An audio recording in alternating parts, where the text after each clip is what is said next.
Hi, welcome to class. So this is Sculpture 1 and Sculpture 2 Honors with Miss Sudcamp, me, for Apex High School.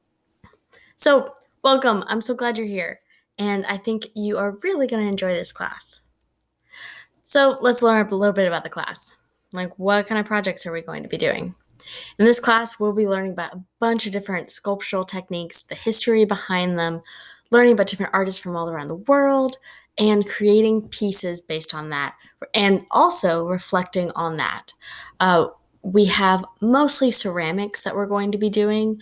There are a few paper projects, there are a few multimedia pieces, but it's primarily ceramics and it's pieces that can be fired and eventually glazed. So, what materials do you need for this class if we're going to be doing all that? So, you're going to need a couple things. First off, you were given materials that you should have already picked up. There are half bags of clay over here and tools that I have gotten for each one of you. And then, if I move my little picture over here, there you should have a sketchbook, could be one from a previous class, a workboard or something to work against, preferably like a piece of plywood that's at least 12 by 12, tall kitchen trash bags to wrap up your work and keep it moist so you can keep working on it, containers, so that way like you can keep all the tools that I give you because this doesn't stay in a bag. You got to collect them together because eventually you're going to be returning these tools.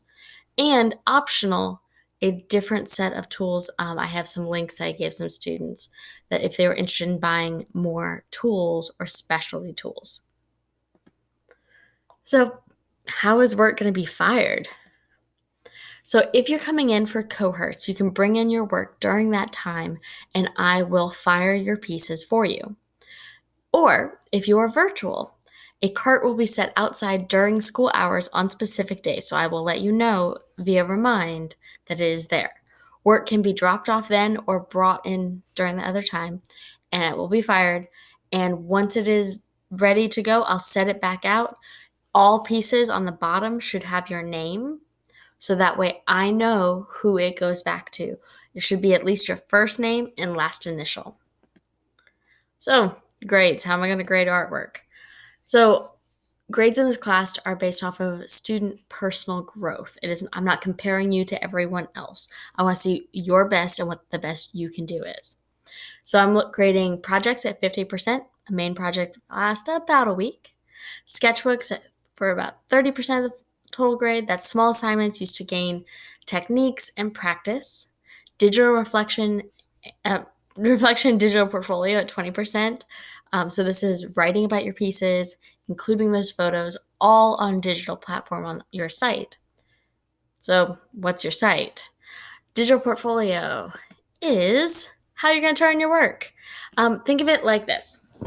If you were going to apply for a scholarship, you would want to show them a portfolio of your work and to see all of the different steps that you've done. This is the same thing where you're finding the assignments on Google Classroom, creating your pieces, photographing, documenting, and uploading them to your own site. I will grade things via your digital portfolio. I cannot grade it if you haven't posted it up on there. So, last question. How are we staying safe in the classroom?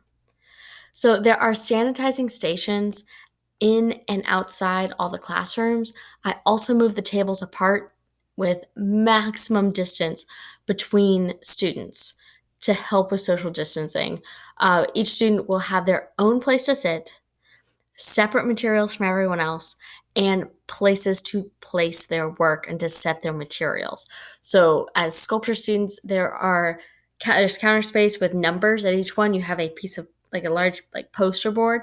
That is where you can set your stuff, and no one else will touch those things.